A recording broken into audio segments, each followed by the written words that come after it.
Hello students, आज हम इस टॉपिक में पढ़ेंगे कि यानी रिपोर्ट किस प्रकार से तैयार की जाती है। एक अच्छी रिपोर्ट होती है वो किस प्रकार से बनाई जाती है, उसको बनाने का क्या तरीका होता है। तो रिपोर्ट राइटिंग जो आपके एग्जाम में क्वेश्चन आता है इससे रिलेटेड, और ये बड़े नंबर का प्रश्न आता है। तो इसमें मैंने लिखा कि rules to write a good report, कि अच्छी रिपोर्ट लिखने के लिए कौन से नियमों को हमें फॉलो करना चाहिए। हम क्वेश्चन अगले वीडियो में देखेंगे, पहले हम रूल्स का ही डिस्कस कर रहे हैं। तो रिपोर्ट का सबसे पहला जो रूल्स बनता है वो ये होता है कि हेडिंग ऑफ द रिपोर्ट। सबसे पहले तो हम क्या लिखते हैं, हेडिंग डालते हैं। जिस विषय पर हम रिपोर्ट लिखने जा रहे हैं उस विषय पर हम क्या करते हैं, एक हेडिंग डालते हैं, अर्थात टाइटल लिखते हैं। जैसे ए रोड एक्सीडेंट है, या ए प्लस पोलियो कैंप है, या ए ब्लड डोनेशन कैंप है, या एनुअल फंक्शन है। जो भी टॉपिक है जिस पर हमें रिपोर्ट लिखनी है उसको हम यानी उसकी हेडिंग है वो यानी साफ और अच्छे अक्षरों में नोट करते हैं। फिर रूल नंबर 2 पे चलते हैं, उसमें लिखते हैं reporters name and newspapers name. भाई रिपोर्टर का नाम भी लिखा जाता है और न्यूज़पेपर का नाम भी हम नीचे नोट करते हैं, हेडिंग के जस्ट नीचे लिखते हैं।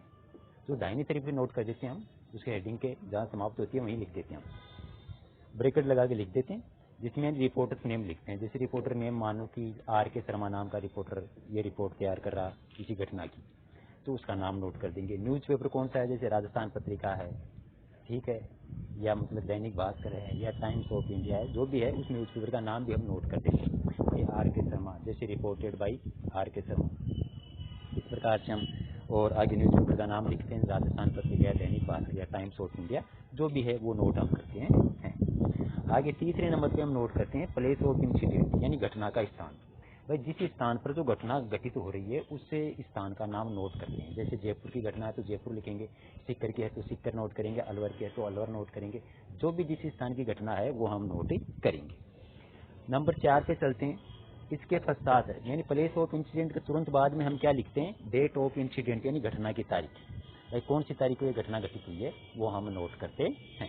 उसकी डेट हम नोट करते हैं, ओनली डेट एंड मंथ ये लिखते हैं। जैसे मानो कि जैसे आज 4 फरवरी है तो यानी 3 फरवरी को अगर घटना हो तो हमें 3 फरवरी इस प्रकार से नोट कर देंगे।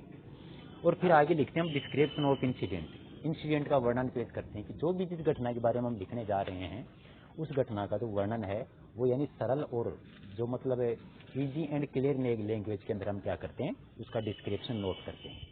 ये डिस्क्रिप्शन जितना इजी होगा उतने ही मार्क्स हैं वो अच्छे मिलने की उम्मीद होती है। इसलिए डिस्क्रिप्शन हमेशा जो हमें 7, 8, 10 लाइन का जो लिखते हैं हम, लगभग नियरली अबाउट हम 100 वर्ड्स का इस्तेमाल करते हैं, तो वो यानी साफ मतलब सरल इजी लैंग्वेज में होने चाहिए। तो इस प्रकार से ये 5 रूल्स को हम फॉलो करते हुए रिपोर्ट को हम लिख सकते हैं। अगले जो वीडियो बनाएंगे उसमें हम रिपोर्ट के क्वेश्चन लेंगे और उन पे डिस्कस करेंगे, और जो इन्हीं जो मैंने रूल्स लिखे इन्हीं को फॉलो करते हुए हम रिपोर्ट तैयार करेंगे। Thanks students.